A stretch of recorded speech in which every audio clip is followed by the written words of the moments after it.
Existem três coisas que têm que ficar claras aqui, tá? Uma coisa é fé, outra é religião, outra é igreja. Cada um tem o pleno direito de pensar como bem entende. Isso é uma coisa que eu faço questão de dizer também, que é o seguinte: a gente vive num mundo que se tornou um tanto quanto imbecilizado. Obviamente, o politicamente correto ele é fundamental. O politicamente correto ele é necessário. Mas existe um grau em que isso possa ser colocado. A gente vive no mundo do mimimi, né? Nada mais pode, não pode criticar ninguém, que as pessoas saem rolando no chão e sofrendo, vai morrer todo mundo, pelo amor de Deus, tá? Isso aí tem que acabar. Se eu me disponho a ver o trabalho de alguém e me disponho a entender o trabalho de alguém, a primeira coisa que eu tenho que entender é que todas as pessoas têm suas próprias opiniões. A história em si, ela é interessante pelo processo, pelo que está no submundo, pelo que está por baixo das palavras e do evento em si. Como ele acontece, o que leva a acontecer, por que ele é assim. Em todas as civilizações, independente do período que tu olhar, sempre existe uma questão crucial, tá? Que é um diálogo com o medo. Toda civilização dialoga com o medo de uma forma ou de outra. É o pavor e o medo, tá? É esse receio das coisas que regem a história do Estado, né? E principalmente quando tu fala em Estado ou poder que se estabelece a partir do medo, tu tá falando do medo do vulgo, do medo do comum, das pessoas comuns, da destruição, né, que elas podem causar em relação a esse Estado, em relação a esse poder estabelecido. O medo, ele é uma máquina fundamental para o funcionamento de qualquer estrutura de mando, qualquer estrutura estatal. E principalmente do clero. Deixa eu colocar uma coisa também que tem que ser bem clara desde o início. A bruxaria é universal. Ela existe em todas as civilizações, ela existe em todos os tempos, em todos os locais. Tá? Ela muda de acordo com tempo e espaço.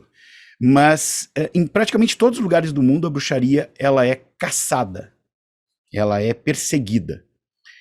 Sobretudo pela falta de entendimento do que de fato essas coisas são. Poucas coisas dão tanto medo nas pessoas quanto a questão do sobrenatural, né? Quanto a questão do oculto, né? O desconhecido. Quando a gente olha as cidades medievais são muradas.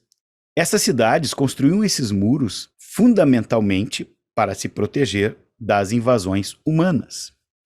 Mas existem alguns historiadores franceses que fizeram um estudo muito interessante e importante sobre a psique da Idade Média. E uma das coisas que eles entenderam é que a estrutura dos muros servia não só para impedir o elemento físico, mas havia também uma preocupação com o elemento oculto. Havia coisas na noite que não eram necessariamente físicas, que não eram coisas que podiam te fazer mal pela presença física.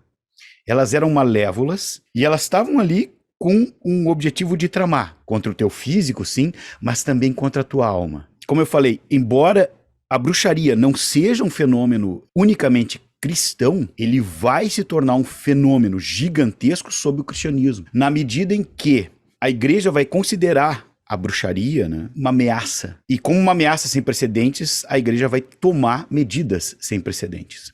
No cerne disso tudo está a questão que eu falei antes, que é a questão da luta do bem contra o mal, das trevas contra a luz.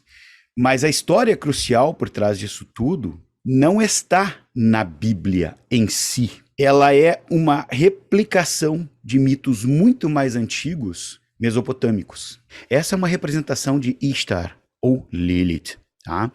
Lilith é uma deusa ou um demônio feminino, que era adorada na Mesopotâmia, como eu falei, tá? E ela sempre foi associada com ventos e tempestades. Então Lilith se torna o espírito da morte. Lilith se torna um símbolo do mal. Ela se torna o símbolo da destruição, o símbolo do fim da vida humana.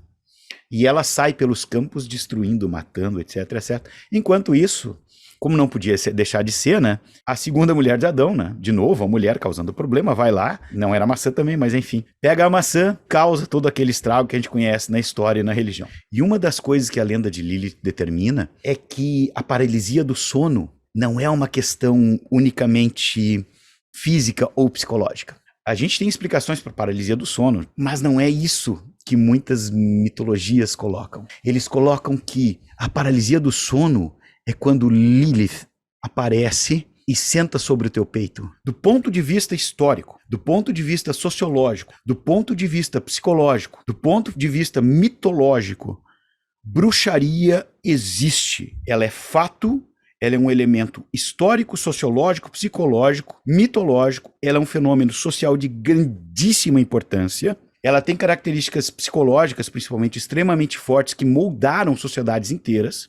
Não se sabe ao certo quantas pessoas morreram com a bruxaria, mas os historiadores modernos, principalmente historiadores italianos que têm estudado a questão, chegam num número que pode ser entre 100 e 150 mil pessoas mortas, acusadas, direto ou indiretamente, de bruxaria e feitiçaria. Se nós formos verificar hoje, nós temos superstições políticas, científicas, religiosas, e elas não são em menor número do que eram no passado.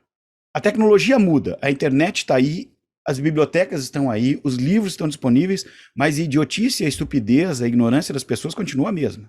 A gente só tem mais gente. Então o que a gente tem é uma quantidade maior de ignorantes andando para lá e para cá. Ignorância não é um problema, ela passa a ser um problema quando o ignorante não tem interesse em sair da ignorância. As origens da própria ciência estão na magia. Porque a magia é uma forma de entender e descobrir o mundo.